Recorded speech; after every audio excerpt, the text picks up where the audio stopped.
जय सिया राम। सब सुख लहे तुम्हारी सरना, तुम रक्षक काहू को डरना। हनुमान जी की प्रसन्नता से सब संभव होने लगता है जीवन में। हनुमान जी तो एक राम नाम से प्रसन्न हो जाते हैं। किसी भी सिद्ध महात्मा से आप बात करें तो पहला शब्द तो यही निकलता है कि राम नाम। सिर्फ राम राम आप कहें तो फिर हनुमान जी प्रसन्न हो जाते हैं और आपके सकल मनोरथ सिद्ध होने लगते हैं। फिर जैसे जैसे यात्रा क्रम आगे बढ़ता है उसके बाद हनुमान जी के कई पाठों की चर्चा होती है, कई ऐसे सिद्ध मंत्र हैं उसकी बातें सामने आती हैं। हनुमान जी की काफ़ी बृहत पूजा का भी विधान है, कई बड़े अनुष्ठान भी हैं हनुमान जी की प्रसन्नता के लिए। तो ये धीरे धीरे ये जो क्रम है ये आगे क्यों बढ़ने लगता है। राम नाम से ही हनुमान जी प्रसन्न हो जाते हैं, लेकिन कई बार बड़े अनुष्ठानों की आवश्यकता क्यों पड़ जाती है। इस तरह की जिज्ञासाएं कई बार मेरे मन में भी उठी और इन जिज्ञासाओं को भी हमने संतों के सामने रखा। कई बार उनको श्रवण करने के बाद, कुछ पाठ और मनन करने के बाद हम भी इस निष्कर्ष पे पहुँचे कि हनुमान जी की प्रसन्नता के लिए ये सभी उपाय बताए गए हैं, ये सभी पाठ निर्धारित किए गए हैं, नियम बनाए गए हैं। लेकिन हनुमान जी नियमों से परे हैं। वो क्षण भर में भी प्रसन्न हो जाते हैं और आपके सकल मनोरथ सिद्ध कर देते हैं, बल्कि भक्तों का तो पूरी तरह से मंगल ही मंगल उसके जीवन में ला देते हैं। और कई बार ये होता है कि वक्त लग जाता है। तो आखिर भक्त को करना क्या चाहिए। भक्तों के लिए ये बहुत आवश्यक है जो गोस्वामी तुलसीदास जी कहते हैं कि एक भरोसो एक बल, एक आस विश्वास। सिर्फ एक भरोसा, एक बल, एक आस, एक विश्वास, सिर्फ हनुमान जी के प्रति, अपने इष्ट के प्रति। भरोसा उन्हीं का, बल उन्हीं का, विश्वास उन्हीं के प्रति, आस जो बंधी है तो उन्हीं से बंधी है। इस तरह के भाव जब प्रबल होने लगते हैं तो हनुमान जी प्रसन्न हो जाते हैं। क्योंकि नियम तो हमारे लिए हैं, भक्तों के लिए हैं कि इन नियमों का आप पालन कीजिए तो हनुमान जी की प्रसन्नता आपको प्राप्त होगी। लेकिन हनुमान जी पे कोई नियम काम नहीं करता। वो कभी भी प्रसन्न हो सकते हैं, किसी भी अवस्था में प्रसन्न हो सकते हैं, किसी भी मंत्र से प्रसन्न हो सकते हैं, आपके किसी भी भाव से प्रसन्न हो सकते हैं। तात्पर्य है कि वो कभी भी प्रसन्न हो सकते हैं। नियम उन पे काम नहीं करता। नियम हमारे लिए है और ये सारे जो नियम हैं एक आस, एक विश्वास, एक भरोसा बढ़ाने के लिए है। ये जपत निरंतर हनुमत वीरा, गोस्वामी तुलसीदास जी ने लिखा है कि जपत निरंतर हनुमत वीरा की स्थिति जब तक भक्त के हृदय में नहीं आती तभी तक उसके कार्यों में असफलता है, कठिनाई है, उसके लिए कोई भी कार्य दुर्गम है। जब जपत निरंतर हनुमत वीरा की स्थिति आ जाती है भक्त के चित्त में, उसके हृदय में, तब तो फिर सुगम अनुग्रह तुम्हारे तेते होने लगता है। सब कार्य आपके आसान हो जाते हैं, इसमें कहीं कोई कठिनाई नहीं है। इसलिए प्रयास ये चलता रहे कि हनुमान जी के प्रति हमारा जो भरोसा है, विश्वास कैसे बढ़े। इसी के लिए ये सब पाठ हैं, ये सब नियम हैं, ये सब उपाय हैं, गुप्त साधनाएँ हैं हनुमान जी की, जो भक्त समय समय पर करते हैं। अब जिनके जीवन में मंगल है, जो हनुमान जी की कृपा से अभिभूत हैं, जिन पे हनुमान जी ने कृपा की है, सब कुछ अच्छा चल रहा है जिनके जीवन में, उनके भी चित्त की शुद्धता के लिए, मन की निर्मलता के लिए बहुत आवश्यक है कि समय समय पे कुछ पूजा, कुछ अनुष्ठान हनुमान जी का करते रहना चाहिए। ये किया जाना चाहिए। और जिनके जीवन में कठिनाई है उनको तो करना ही चाहिए। एक साधना के बाद दूसरी साधना, दूसरी साधना के बाद तीसरी साधना। ये सब साधनाएं आपके प्रेम को बढ़ाने वाली साबित होंगी। और धीरे धीरे जिसका हम निरंतर चिंतन करते हैं, जिसका स्मरण करते हैं, जो हमेशा हमारे ध्यान में आता है, उसके प्रति हमारा प्रेम बढ़ने लगे, ये स्वाभाविक है। उसके प्रति हमारा प्रेम बढ़ ही जाता है, इसमें कतई संदेह नहीं। इसलिए ये तमाम साधनाएं बताई जाती हैं। बहुत सारी जिज्ञासाएँ आती हैं कि हनुमान जी की जो अष्ट सिद्धियाँ हैं ये कैसे हमें प्राप्त होंगी। अष्ट सिद्धि नवनिधि के दाता हैं हनुमान जी। परमपिता परमेश्वर हैं, भगवान शिव के साक्षात अवतार हैं। भोले भंडारी भगवान शिव जो शीघ्र प्रसन्न हो जाते हैं, उन्हीं के अवतार हैं। और उन्हीं के साधक, उन्हीं के भक्त, उन्हीं के सेवक, साधक तो बहुत बड़ी अवस्था हो जाती है, उन्हीं के सेवक इस दीनहीन अवस्था में पड़े रहें, ये बातें कुछ समझ में नहीं आती। ऐसा क्यों हो रहा है? तो इसका सीधा उत्तर यही है जो गोस्वामी तुलसीदास जी बार बार देते हैं कि भरोसा हमारा उनके प्रति अभी उतना मजबूत हुआ नहीं है, आस उनसे उतनी हमारी बंधी नहीं है, अभी इधर उधर से हमारा ध्यान हटा नहीं है, ध्यान हमारा भटक रहा है, कभी यहाँ कभी वहाँ, इसलिए ये स्थिति बनी है। इसलिए गोस्वामी जी लिखते हैं कि एक भरोसो, एक आस, एक विश्वास हनुमान जी के प्रति हो जाए तो सब संभव हो जाता है। आज हम हनुमान जी के एक गुप्त मंत्र की हम बात करेंगे, और ये वो मंत्र है जिसमें भगवान शिव के, यानी हनुमान जी रुद्र अवतार हैं, तो रुद्र की भी पूजा हो जाएगी और हनुमान जी की भी पूजा हो जाएगी। यानी हनुमान रुद्र मंत्र, ये हनुमान जी की एक साधना है, गुप्त मंत्र। इस साधना को व्यक्ति करे तो निश्चित तौर पे हनुमान जी कृपा बरसती है। और फिर से हम एक बार स्पष्ट कर दें कि हर व्यक्ति को समय समय पे साधनाएं करती रहनी चाहिए, पूजा करते रहना चाहिए। जो उसका नियमित पाठ है वो करे, लेकिन साथ में कुछ चीज़ों को जोड़ता रहे। ये चित्त की शुद्धि के लिए, मन की निर्मलता के लिए, और हनुमान जी का स्मरण हमेशा हमारे ध्यान में रहे, इसके लिए ये बहुत आवश्यक है। कई बार कुछ लोग इस तरह के प्रश्न उठा देते हैं किसी व्यक्ति के बारे में, किसी भी साधक के बारे में, कि जो साधनाएं बताई जा रही हैं क्या इस साधना को उसने किया है? बहुत आवश्यक है कि उसने किया हो, और यह भी संभव है कि ना किया हो, क्योंकि जिसको जब जिस साधना की आवश्यकता होती है वो तभी करता है। अगर किसी वैरागी से, संसार त्यागी महात्मा से, किसी सन्यासी से, किसी ब्रह्मचारी से आप कहें, सांसारिक व्यक्ति कोई कहे कि उसकी शादी नहीं हो रही है, संतान प्राप्ति नहीं हो रही है, उसके लिए कोई साधना बताइए, और महात्मा जी साधना बताएं तो कोई कहे कि महात्मा जी से कि आपने किया है, तो वो भला क्यों करें उस साधना को? तो जिसको जब जिस साधना की आवश्यकता होती है वो उसको करता है।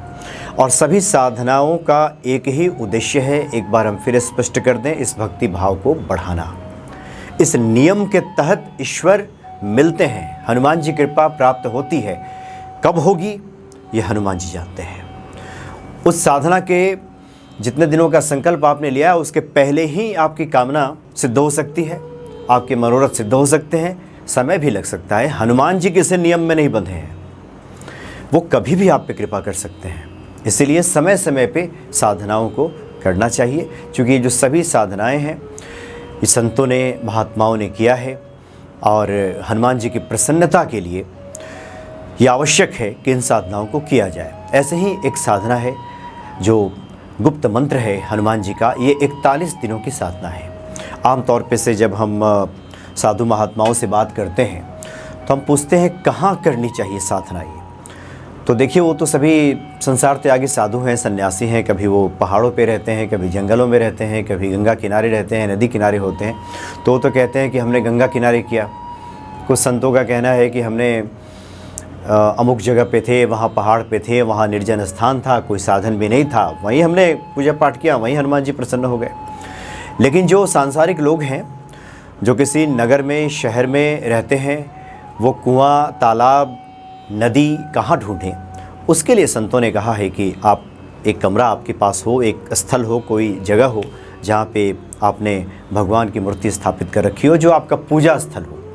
अगर पूजा स्थल कई बार अगर बैठक कक्ष में है, वहाँ भीड़ भाड़ की स्थिति रहती है, तो 41 दिनों के लिए कोई ऐसी जगह बना लीजिए जहाँ पे थोड़ी शांति हो, जहाँ पे लोगों का आना जाना थोड़ा कम हो, तरह तरह के लोग वहाँ ना आते हों और उनकी नज़र, दृष्टि उस जगह पे ना पड़ती हो।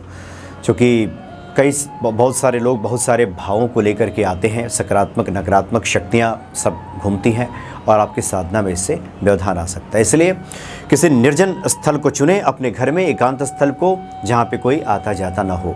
और साधना का जो समय है और शुरुआत का जो दिन है, आप सभी जानते भी हैं कि शुक्ल पक्ष के किसी भी मंगलवार से इसकी शुरुआत कीजिए और एक छोटा सा आसन वहाँ लगा लीजिए, कोई चौकी वगैरह हो तो लगा दीजिए, उस पर केसरिया या फिर लाल रंग का आसन वहाँ पे लगाइए। और हनुमान जी का कोई चित्र, कोई मूर्ति या हनुमत यंत्र भी आता है, वो भी आप लगा सकते हैं वहाँ पे। और फिर हनुमान जी के पूजन की जो सामग्री होती है, धूप, दीप, नैवेद्य वगैरह, इसकी व्यवस्था कर लीजिए, वहाँ पे रख दीजिए। गाय के घी का दीपक, आजकल तो गाय के घी में शुद्धता को लेकर बहुत सारे सवाल आते हैं, आपकी तरफ से भी कई बार ये बातें की जाती हैं शुद्धता अशुद्धता को लेकर। तो हमने तो बात की और जो हमने अनुभव किया, तो अच्छा है कि सरसों का तेल का ही दीपक जला लिया जाए, उसमें शुद्धता है। और नहीं तो आपको शुद्ध घी मिल जाए तो फिर उसका आप इस्तेमाल कीजिए, वो सबसे बढ़िया, जो कि शुद्ध घी जो है वो सकल मनोरथ पूर्ण करने वाला होता है, सकल मनोरथ सिद्ध हो जाते हैं घी का दीपक अगर जलाया जाए हनुमान जी के सामने। तो हनुमान जी के सामने आप दीप वगैरह की व्यवस्था कर लीजिए। एक कलश की स्थापना कर दीजिए वहाँ पे, अगर घर में लोटा है या मिट्टी का कोई पात्र है उसमें जल भर दीजिए। बहुत ज़्यादा विधि विधान में जाने की आवश्यकता नहीं है, बस एक जो कम से कम इतने की जो आवश्यकता है हम आपको बता रहे हैं। उसमें लोटे में जल भर करके या कलश में जल भर के रखिए। एक पानी वाला नारियल लेकर के आइए। पानी वाला नारियल का मतलब बहुत सारे लोग लिखते हैं कि जो हरा नारियल है वो नहीं, वो सूखा ही होता है, लेकिन आप हिलाएंगे तो उसके भीतर पानी होता है। उसको लेकर आके आइए, उस पर लाल कपड़ा लपेट दीजिए, कलावा लपेट दीजिए और कलश स्थापित कर दीजिए वहाँ पे। कुछ द्रव्य वगैरह भी उसमें अगर डालना है, कुछ सिक्के वगैरह, तो उसमें डाल दीजिए। तो सुबह स्नान आदि क्रिया से निवृत्त होकर, और एक और महत्वपूर्ण हम बात बताएं, बहुत सारे संतों ने कहा कि जो हम साधना करते हैं, अगर उसमें जैसे मान लीजिए कि कोई साधना सुबह करता है 4 बजे, तो 4 की जगह अगर वो 4:15 बजे करे, 5 बजे की जगह अगर वो 5:15 बजे, ये सवा जो लग जाता है 4:15, 5:15, ये सवा जो समय में आता है, तो साधना का देखिए 2 समय है। बहुत सारे संतों का मत है कि ब्रह्म मुहूर्त सर्वश्रेष्ठ है, सुबह आप साधना कीजिए, 8 बजे के पहले तक तो साधना आपकी पूरी हो जानी चाहिए, यानी 4:15 बजे, 5:15 बजे, 6:15 बजे, इस तरह का आप समय निर्धारित कीजिए, या फिर शाम को सूर्यास्त के बाद। बहुत सारे साधकों का, संतों का मानना है, और कई बार हमने स्वयं भी देखा है, रात्रि पूजा का और संध्याकालीन पूजा का भी, रात्रि 9 बजे का भी, कि अब जब आप सुंदरकांड का पाठ करते हैं तो सायंकालीन पूजा का भी महत्व है। उस वक्त भी आप 6:15 बजे, 7:15 बजे, 8:15 बजे या 9:15 बजे, ऐसा समय आप निर्धारित, यानी सवा लगा लीजिए।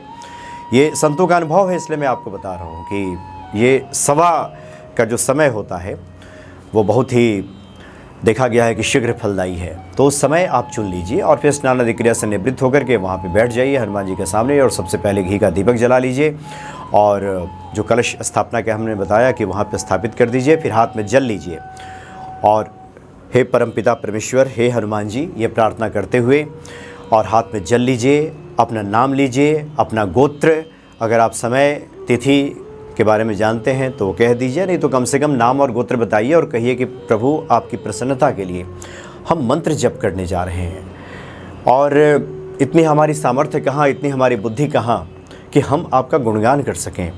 लेकिन ये भाव है हमारे, जो भी हमारी मति है, जो भी हमारी बुद्धि है, जितना हमारी बुद्धि में समा सकता है, हम उसी अनुरूप आपकी पूजा कर रहे हैं, आपकी साधना कर रहे हैं, इसको स्वीकार कीजिए। और ये जल आप नीचे छोड़ दीजिए, फिर धरती में हाथ लगाइए, ओम विष्णवे नमः, विष्णवे नमः, विष्णवे नमः 3 बार आप कहिए, और उसके बाद ये संकल्प आपका पूरा होगा। फिर आप गणेश जी की आराधना कीजिए, क्योंकि आप एक साधना कर रहे हैं, तो साधना के जो नियम है कर्मकांड में, उसको करना होगा। फिर आप यहाँ प्रश्न नहीं उठाएंगे कि हनुमान जी ही सब कुछ हैं तो गणेश जी क्यों पूजा। ये भक्ति की उच्चतर अवस्था की बात है कि और देवता चित्त न धरे या हनुमत से सर्व सुख करे। यहाँ आप साधना में हैं तो गणेश जी जो प्रथम पूज्य देव हैं उनकी आराधना कीजिए। ओम गंग गणपतये नमः, रुद्राक्ष की माला से ही उनका भी एक माला का जप कर लीजिए। और गुरु की विशेष महिमा बताई गई है। हमने बताया था पिछली बार कि हनुमान जी को कैसे गुरु बनाएं, और इसको लेकर के काफ़ी संतों से ने बातचीत की कि जिसको संसार में गुरु नहीं मिलते और वो हनुमान जी को ही गुरु बना लिए हैं, तो गुरु का आदेश लेकर के ही फिर पूजा करें। तो हनुमान जी को गुरु स्वरूप में प्रार्थना कीजिए, और जय जय जय हनुमान गोसाई कृपा करो गुरुदेव की नाई। आप चाहें तो एक माला फिर यहाँ पे जप कर लीजिए और हनुमान जी से प्रार्थना कीजिए, गुरु स्वरूप हनुमान जी से, कि मैं आप ही की पूजा करने जा रहा हूँ गुरुदेव, आप मुझे मेरी पूजा में उसका फल प्रदान करें और सभी विघ्नों को हटाएं और मेरे मनोरथ को पूर्ण करें। इस तरह से प्रार्थना करके और उसके बाद 41 दिन की ये साधना में आपको उतरना है और 7 माला का जप करना है रुद्राक्ष की माला से प्रतिदिन। 7 माला जो ये मंत्र होगा, ये जो मंत्र है वो है ओम हंग हनुमते रुद्रात्मकाय हुं फट। इसमें रुद्र हनुमान मंत्र इसको कहते हैं, गुप्त मंत्र है रुद्र हनुमान मंत्र। ओम हंग हनुमते रुद्रात्मकाय हुं फट ये मंत्र है। 7 माला आपको करना है 41 दिन तक। 7 माला 41 दिन तक करेंगे तो 7 माला यानी प्रतिदिन आप 700 मंत्रों को अगर लेकर चलें तो लगभग 28,000 मंत्र आपके पूरे हो जाएंगे। और उसका फिर आप इसी मंत्र से उसका दशांश कहते हैं, उसके 10वें भाग को, 10% को उसका आप हवन कर दीजिए। हवन की सामग्री जो आती है इसी मंत्र को बोलते हुए उसके 10% से आप हवन कर दीजिए। 41वें दिन उसका हवन कर दीजिए। इस तरह से आपकी ये साधना पूरी होगी। और ध्यान ये रखना है कि हनुमान जी के पूजन में जिन नियमों का हम पालन करते हैं, शुद्धता, स्वच्छता, वाणी की निर्मलता, नकारात्मक विचारों से दूर रहना, ब्रह्मचर्य का पालन करना, मांसाहार और किसी प्रकार के इस प्रकार के दूषित पदार्थों का सेवन हम ना करें, लहसुन प्याज तक का परित्याग करें। हर प्रकार की जो शुद्धता की आवश्यकता होती है किसी भी साधना के लिए उसका हम पालन करें। और 41 दिनों तक जिस चौकी पे आपने हनुमान जी को स्थापित किया है वहाँ उसको हिलाना नहीं है, एकदम उसी अवस्था में उसको छोड़ना है। 41 दिनों तक आपको हिलाना नहीं है। और 41वें दिन जब आप हवन कर लेंगे उसके बाद फिर हनुमान जी से क्षमा प्रार्थना करेंगे। आवाहनम न जानामि विसर्जनम पूजाम शैव न जानामि क्षम्यताम परमेश्वर।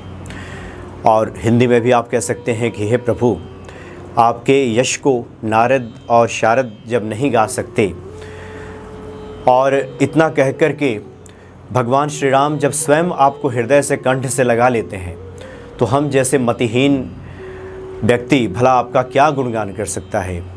लेकिन ये भीतर के भाव हैं, जो भी हमारे शब्दों से बन पड़े हैं, हमारे भाव से बन पड़े हैं। हमने आपकी पूजा की है, आपकी आराधना की है। हनुमान जी आप मुझ पर प्रसन्न हो जाइए और क्षमा प्रार्थना कीजिए।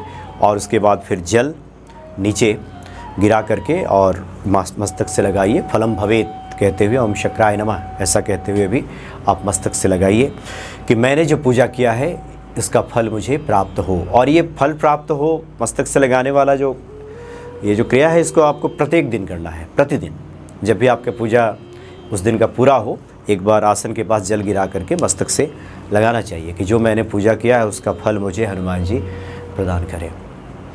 तो इस तरह से 41 दिनों की ये हनुमत रुद्र मंत्र है। और हनुमान जी भगवान शिव तो ऐसे हैं जो आपके प्रारब्ध को मिटाने वाले हैं। प्रारब्धवश अगर जीवन में कोई संकट, कोई कष्ट है, उसका कोई निराकरण, कोई निवारण नहीं मिल रहा है और अब तो लगता है कि इस प्रारब्ध को काटते काटते पूरा जीवन निकल जाएगा, तो ऐसे में एक हनुमान जी की शरणागति ही एकमात्र उपाय है। आप ऐसा कीजिए, निश्चित तौर पे हनुमान जी आप पर कृपा करेंगे। और जिस दिन आप साधना का समापन करेंगे, पूर्णाहुति करेंगे, तो वहाँ पे फिर तब आसन आप हिला करके हनुमान जी से प्रार्थना कर सकते हैं कि प्रभु आप जिस लोक से आए हैं वहाँ पे आप गमन करें और जब जब मैं आपको पुकारूं प्रभु, जब जब मैं संकटों में घिरूं, आप मुझे आशीर्वाद देने के लिए ज़रूर उपस्थित हो जाएं। या आप हनुमान जी से प्रार्थना कीजिए, तब वहाँ की सामग्री को आप हटा सकते हैं। और वो जो नारियल है जो आपने लाल कपड़े में लपेट के रखा है, कुछ द्रव्य दक्षिणा के साथ आप मंदिर में जा कर के रखाइए अपने निकट के मंदिर में। इस तरह से ये जो आपकी साधना है ये पूरी हो जाएगी 41 दिनों की।